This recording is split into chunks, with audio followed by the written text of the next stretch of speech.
Halo Kitchen at Lover, jadi perkenalkan saya Dr. Erik, tapi saya juga seorang chef. Jadi saya menggeluti dua bidang, yaitu di bidang kesehatan dan di bidang F&B.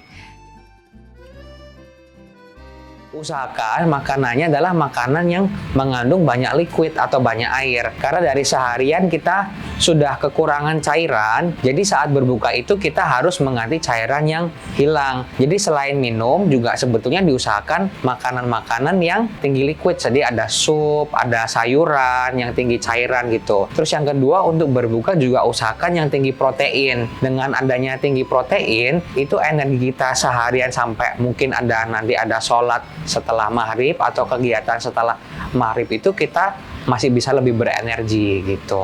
Yuk mari kita bikin resep takjil yang pertama teman-teman, yaitu susu almond milk dan kurma panna cotta dengan fla instan. Nah pertama ini kita bersihin dulu bijinya dari kurma.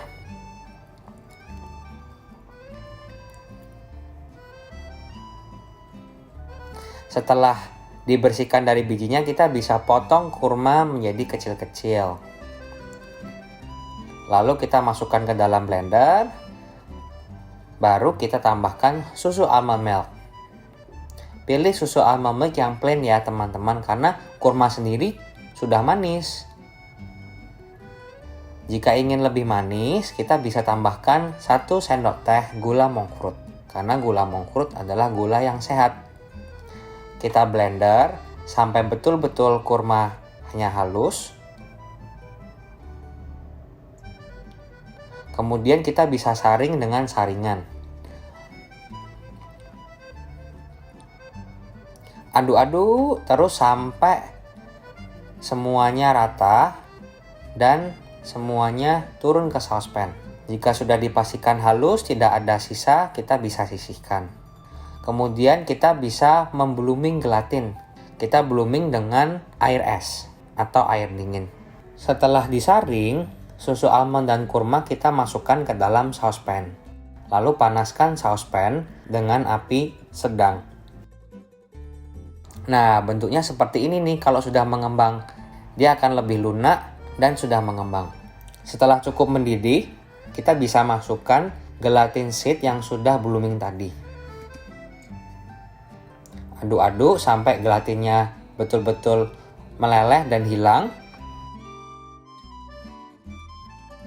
Nah, setelah mendidih kita bisa cetak nih panna cottanya ke dalam cetakan. Lalu kita bisa dinginkan panna cotta ke dalam kulkas. Masukkan santan ke dalam saucepan, santan kental ya. Lalu tambahkan 1 ikat daun pandan dan 1,5 sendok makan monk fruit sugar. Dan sedikit garam. Aduk-aduk sampai fla santannya mengental. Nah, setelah panna cottanya set, kurang lebih sekitar 6-8 jam, kita bisa keluarkan panna cotta ke dalam piring saji. Lalu kita beli saus fla santan tadi, garnish dengan potongan kurma dan daun pandan. Nah, ini udah jadi teman-teman. Takjil buat buka puasa Anda semua.